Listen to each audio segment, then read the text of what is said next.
Un homme se retrouve en prison. De quoi souffre-t-on le plus en prison? De solitude. La plupart des amis vous tournent le dos et la famille ne vient vous voir qu'au compte-gouttes. Ah, il s'en souviendra de ce jour qui lui a valu 1 an de prison ferme. Encore 10 mois à tirer, en regardant passer les nuages, en comptant les taches du mur et en imaginant les figures formées par les fentes du plafond. Bien sûr, il y a 2 promenades journalières, mais quelques pas dans son minuscule jardinet lui offraient un horizon bien plus vaste. Alors, ça peut paraître curieux, mais voilà que cet homme, peu à peu, s'attache à une araignée sortie de derrière la plainte. Oh, n'allez pas imaginer une boule noire et velue, horrible, mais vous savez, une de ces petites perles de saphir montées sur de longues pattes souples. Bien sûr, il n'était pas arrivé à lui faire parler 4 langues et à lui faire le tripso périlleux. Mais avec beaucoup de patience, il lui faisait faire quelques petits pas de danse sur un miroir et avec le reflet, c'était assez merveilleux. Et il arrivait à la faire jouer dans un cerceau qu'il avait confectionné avec un fil de fer récupéré d'une petite bouteille de cidre. Finalement arrive le jour de sa libération. Bien sûr qu'il ne va pas laisser Francine en prison. Il l'emmène dans une petite boîte et il rêve de gagner sa vie. Non pas peut-être en passant au plus grand cabaret du monde, mais en faisant le tour des cafés. Pour le moment, c'est l'heure de fêter sa libération. Il entre dans un café, il s'accoude au comptoir, et puis il commande une consommation. Et quand il a fini de siroter son verre, il appelle le barman qui est à l'autre bout pour lui faire voir Francine, son araignée bijou.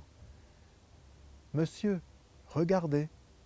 Et le barman, voyant l'araignée, prend son torchon qu'il avait par-dessus l'épaule et lui donne un grand coup.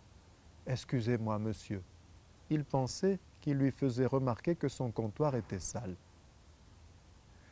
Et si nous ressemblions à ce barman, avec de la maladresse, du sans-gêne, de la bêtise parfois, nous pouvons réduire à néant des années d'efforts, de patience et de savoir-faire. Cette parabole nous invite à nous mettre à la place de ceux dont nous bénéficions de l'affection et des compétences, et aussi du Seigneur qui mobilise tellement d'énergie pour chacun de nous. Nous sommes parfois aussi à la place de ce prisonnier lorsque on nous écrase notre araignée bijou pour laquelle nous avons tellement investi. Comment réagir alors?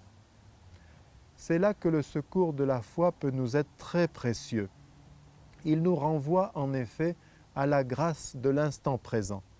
C'est l'amour que nous mettons à chaque instant qui le rend important, et non pas le résultat de nos actions, et moins encore la reconnaissance des autres. Si vous voulez savoir la longueur d'une année, demandez-le à un étudiant qui a dû doubler son année. Si vous désirez connaître combien dure un mois, interrogez une maman qui a accouché prématurément de 2 mois. Si vous ne savez pas la densité d'une semaine, faites-vous l'expliquer au directeur d'un hebdomadaire. Si vous vous demandez ce que représente une journée, passez-en une avec quelqu'un qui attend le résultat d'un examen clinique.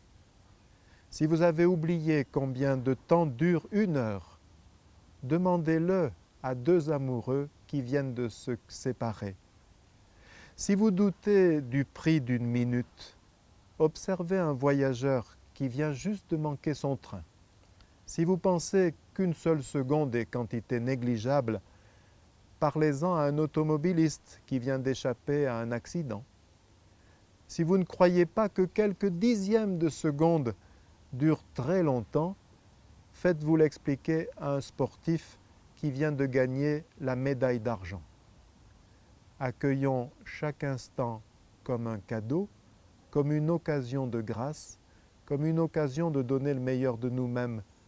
C'est pour cela qu'on l'appelle un présent.